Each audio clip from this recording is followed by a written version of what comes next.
Hey guys, just got back from the new film, Ari Aster's Eddington.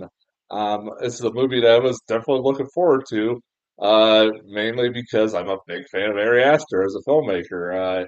He's, in my opinion, like a guilty pleasure filmmaker who I generally enjoy his films even if they're not everybody's cup of tea. I put them kind of in the same category as like Darren Aronofsky, who, again, like I said, they're not everybody's cup of tea, but goddamn, every time they got a new movie out, I'm so there. Like, I gotta go see what crazy shit they make, especially Ari Aster, man. Like I I was just reminded just before I got on to here that Osgood Perkins who's another one filmmaker I've probably put in that same category. Although I kind of like he's had more consistency than Ari Aster, but like Osgood Perkins is becoming one of those filmmakers, one of my favorite filmmakers nowadays. And I forgot he's got a movie coming up at the end of the year. He had Monkey, which is one of my favorite horror movies, and fucking, yeah, he's got another one coming out at the end of the year. Like, hell yeah. So yeah, like I said, I've only reviewed, I think, one Ari Aster movie on this channel, and that was Hereditary, which is probably his most famous, other than maybe Midsummer. Um, and I love the hell out of it. I remember when I reviewed it at the time, I kind of just like was not sure what to think of it, but over time, it's one of my favorite horror movies the last 10 years. It's a goddamn great movie. You've never seen it, go watch it now. It's disturbing, it's hard to watch, and that's like kind of pretty much the staple of all his movies. He delves into some really dark ass subject matter and it's very hard to watch sometimes, especially like I remember Midsummer and Hereditary both alone were just they were like some of the most depressing movies I've ever seen in my goddamn entire life. And like I still understand how Tony Collette never won an Oscar for Hereditary. That performance is one of the best performances I've seen in decades. Like up there is one of the best performances ever. Um, and so I was excited. I Even though the subject matter of this movie was like, well, this is gonna be as soon as I saw the trailer for this ending to it, I was like, this is gonna be controversial. And I said I was seeing early reviews at film festivals were kind of split. And I'm like, yeah, this seems like one of those kinds of movies. Honestly, he's a filmmaker that filmmakers or critics are kind of split on regardless as far as his films, especially like recently. Like I saw Beau's Afraid. I kind of love Beau is Afraid. That movie was a trip. That was one of the most wild 3 hours I've ever sat for in my entire life. It is a movie that is way too long, but it's like I did not regret it.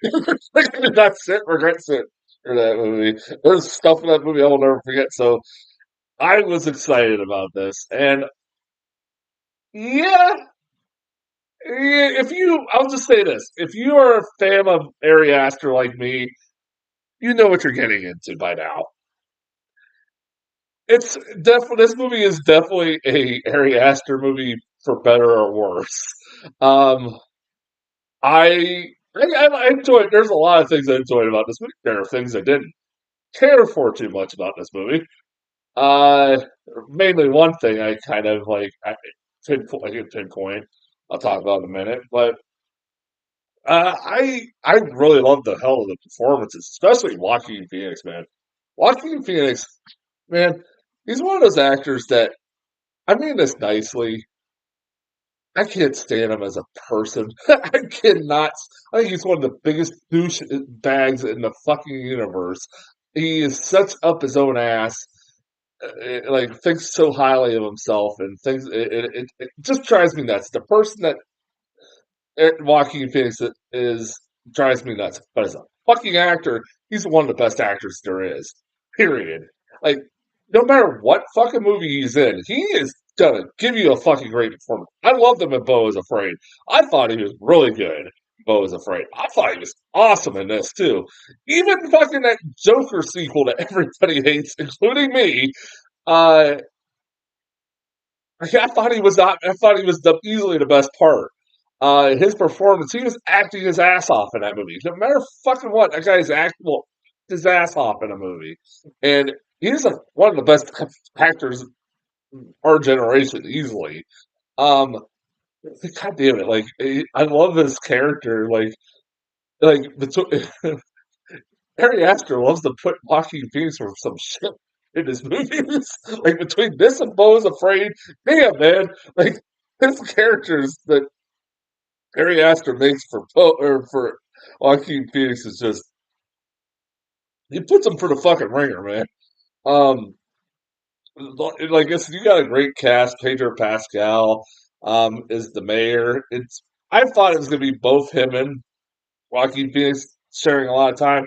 Really, it's a Joaquin Phoenix's movie. Pedro Pascal is like just kind of a side character for most of it. Emma Stone's in it as Phoenix's wife. Um, this movie is man. I it didn't hit me until like while this movie was starting. I was like, I guess it's now been enough amount of time that I guess we could start getting COVID movies about COVID. I wonder how many of those we're gonna get for the next 10 years. Like it's like when like it took like five. I would say how long did it take before 9/11? About 5 years before we started getting 9/11 movies. About 5 years. I remember it was like 993.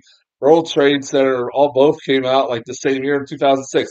That's fucking crazy. So apparently, like when you have like a horrible disaster happening in the world, it takes about 5 years before Hollywood says, "Fuck it, let's make a movie about it." But it's also a movie made by a really crazy filmmaker like Ari Aster, so I'm kind of on board for it. Man, is this movie like? It's like I'm just like, man, it still hits a little too close to home because like it's a little too fucking on the nose about some of the things that were going on. And it's still going on in this goddamn country. When COVID was going on, God, it's like I do not want to relive that fucking period of my life. um, and I mean that I think that's the most unsettling part of this movie is just like just having to relive that part of your life again. Like, God damn, like just kind of glad that period of my life or time is over, even though we're still feeling the effects of it. Uh, like I said, I enjoy him as a filmmaker, man. He is a goddamn good filmmaker. I love to like continuous. He has like a staple by this point. You watch any of his movies, he has a certain staple of things you can expect out of his movies. He has a lot of great like tracking shots of like one single take shots that are fucking great.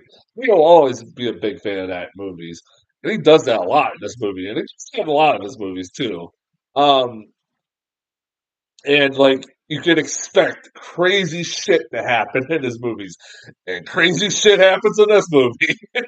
Like you can expect like there's gonna be like some crazy death or thing that will happen halfway through the movie that will just fucking make everything go crazy, make things even crazier. And well, there's no exception with this one. Um, I generally I will say that about him as a filmmaker. I never know where the fuck he's going with his movies. I think I know where he's going, and then he'll fucking throw some crazy shit at me, and I'm like, okay, like Bo's afraid for throw a fucking penis on monster at me. I will never forget that as long as I live. I was trying to. I'll never forget as long as I live when I saw Bo's Afraid and trying to describe what I saw to a friend of mine, and they just looked at me like I needed fucking help. Uh, like, don't yell at me. That's what the fucking movie. But yeah, like I won't say he doesn't have anything as crazy as like a fucking penis monster, but like it's like it's there's still some crazy shit in this movie. Um, particularly towards the end. Uh, I will say there's one thing I can criticize about him as a filmmaker, and it's definitely evident with this. And Bo is Afraid, definitely with Bo is Afraid. In this, he needs a better editor. He really needs a better editor. He needs to kind of have people that kind of I get that like A24, uh, they kind of give more freedom to filmmakers. I love that, and like that's probably what like he could not probably make a movie for a major studio because they would have fucking people just telling him what to do. And I appreciate that. I appreciate him as a filmmaker that he does what the fuck he wants to make and not afraid to do it. And just even if I was out there as it could be, man, this movie was a little too long. Like, honestly, this movie could have ended a half hour before it did, and honestly, it would have been fine. This movie kind of just kept going and going and going and going. And then, like, okay, where is this going? Is it? And then I was like, okay, this movie's over. Oh no, there's another fucking the aftermath of what happened. All right. And then I'm like, and then it just kind of randomly ends on a shot, random shot. And I'm like, oh, okay, it's over.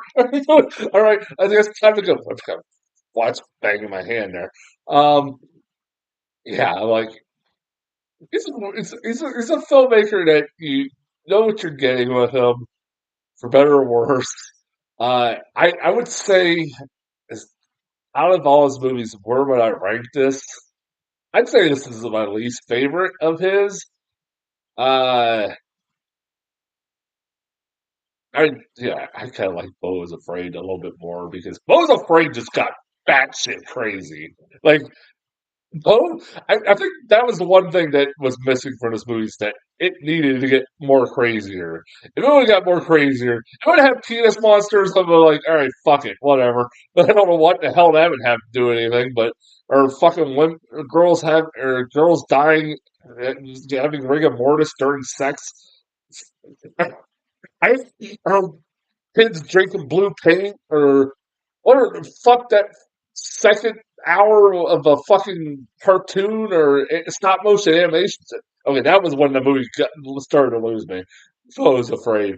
Uh, that movie's fucking weird. Like somebody said that was like Ari Aster needed a therapy session, and he should have just gone to therapy, but instead he made a 3 hour movie. And I'm like, yeah, that's exactly what it is. But I will never forget Bo is Afraid. This I feel like is not as crazy. Like I kind of wish it kind of would have gotten crazier. It does get crazy, but it could have got crazier. Uh, I don't know. Maybe that's like like, but I still liked it. I give it a what the hell? I've been kind of going back and forth. I'll give it a B minus. I can't really. I want B minus or C. Fuck, I'll give it a B minus because it's like it's kind of in the middle of the road. It's not great. It's pretty damn good. It's I think the weakest of his movies, but I still liked it. Still liked it. Fuck it. Like I will continuously go see what the hell this guy that makes next. I like that he's kind of ventured out from horror and kind of doing his own thing now. Doing what the hell ever he wants to do. And so I appreciate A24 and studios like that, Neon doing letting filmmakers make the movies they want to make. So there you go. That's as far as Eddington. Next this weekend, hopefully I'll have this off. I know Fantastic Four. I don't even have to look that up. It's coming up. Yeah. Peter Pedro Pascal movie, and I'm also getting Bambi Reckoning. That's the only other movie I know for sure I'm getting. Oh, and Oh Hi. Oh Hi, Baby Reckoning, and The Reckoning. I can't believe I'm getting that. And Fantastic Four are the three I know for sure I'm getting. I might be getting some other stuff. I'm not 100% sure. I probably won't find out till tomorrow. But until then, I will talk to you guys later.